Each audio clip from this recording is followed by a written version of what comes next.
Well, the question is, guys, is when do you need an epoxy primer? I was just watching some videos on this, and you know, a lot of people, including myself, give advice or give information based on where they are and where I am. In fact, most of the body shop supplies don't even carry epoxy primer because of the weather we have, and it all depends on how you do your project. Let's get into it. The best piece of advice I can give you is when you start a restoration project is to not bite off more than you can chew. And that's where you run into issues and you start needing things like epoxy primer for the most part.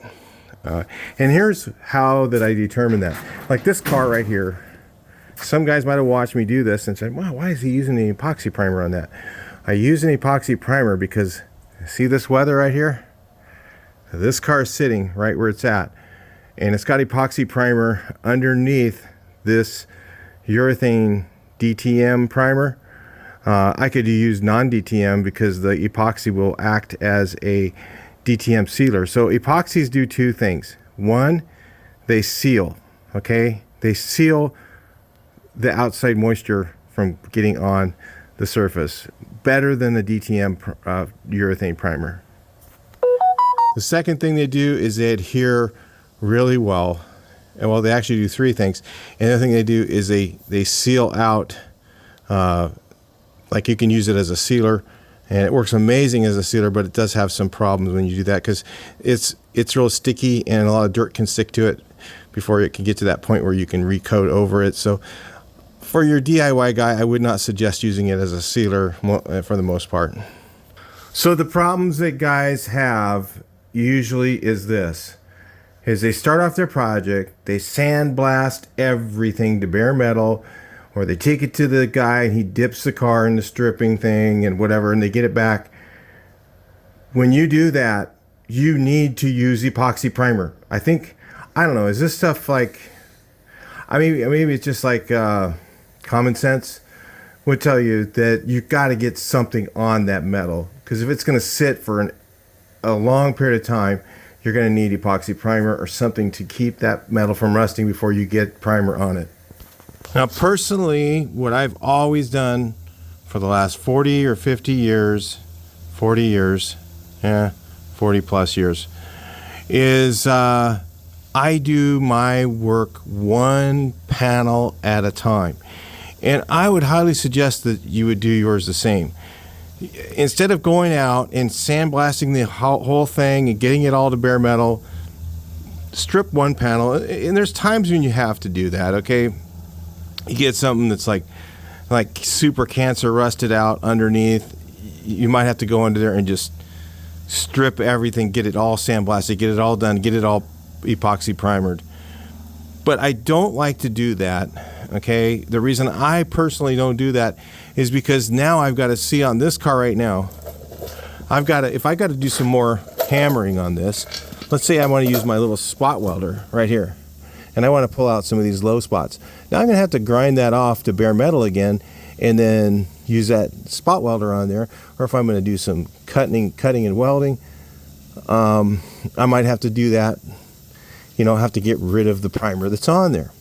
So those are the reasons why I don't suggest doing that unless you do what you shouldn't be doing, which is bite off more than you can chew. Take the whole car, strip the whole thing down, start with a brand new canvas.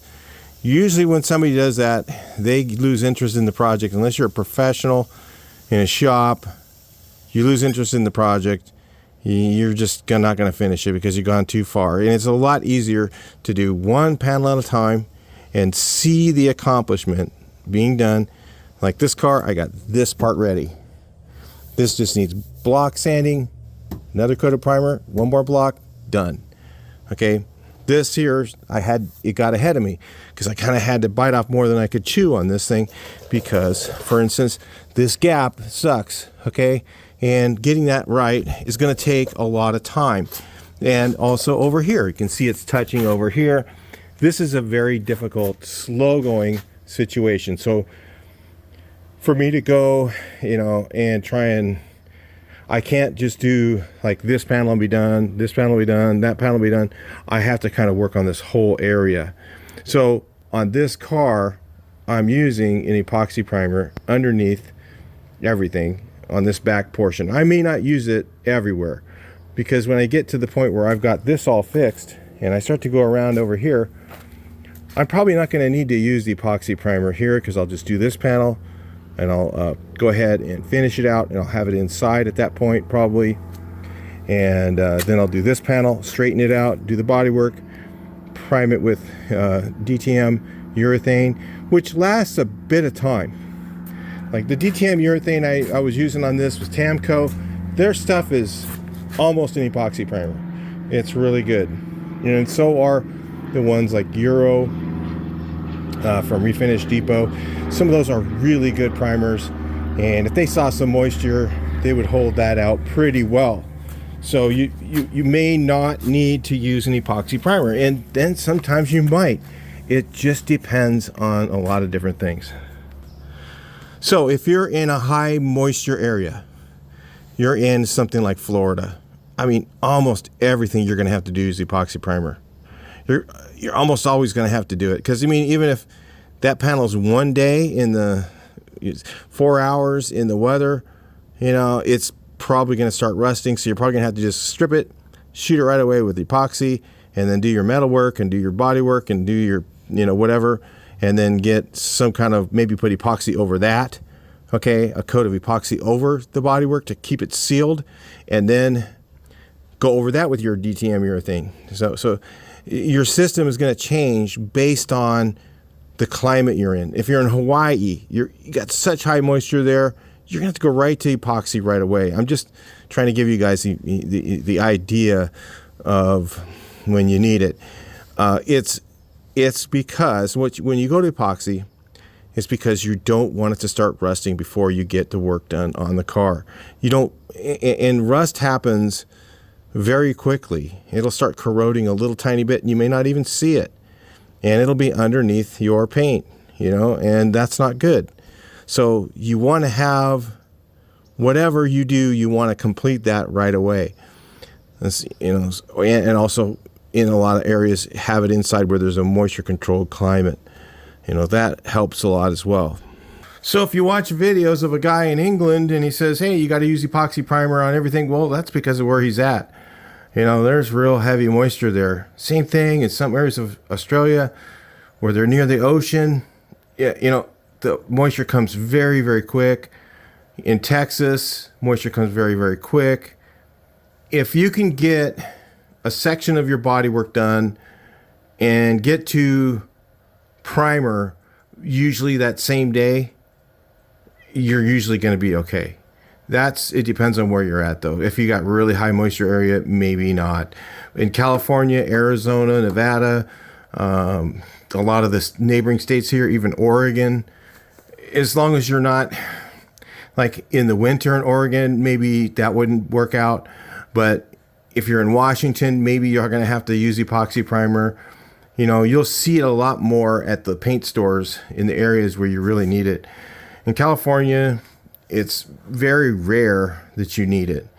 Okay. I use it because of the exact reason I just said. I've got a lot of panels to work on. Okay. On that car. I used it on this car. Okay. Because I use it as a DTM sealer. The primer that I was using was a non-DTM high build urethane primer. So I used this same product right here underneath, just a real tight light coat. I thinned it down a lot and I just shot a real light coat on there. It wasn't enough to actually seal it, but it was enough to get adhesion. That's all I was doing there on that car. But you'll notice I don't use it on everything, and it's because I don't need it on everything. It's all up to the environment you're in. You know, how long is it going to be outside? How long is it going to be potentially either bare metal or in epoxy primer? I'm going to say, if it's going to be in bare metal more than a day, I'd just use this stuff. I would use epoxy primer.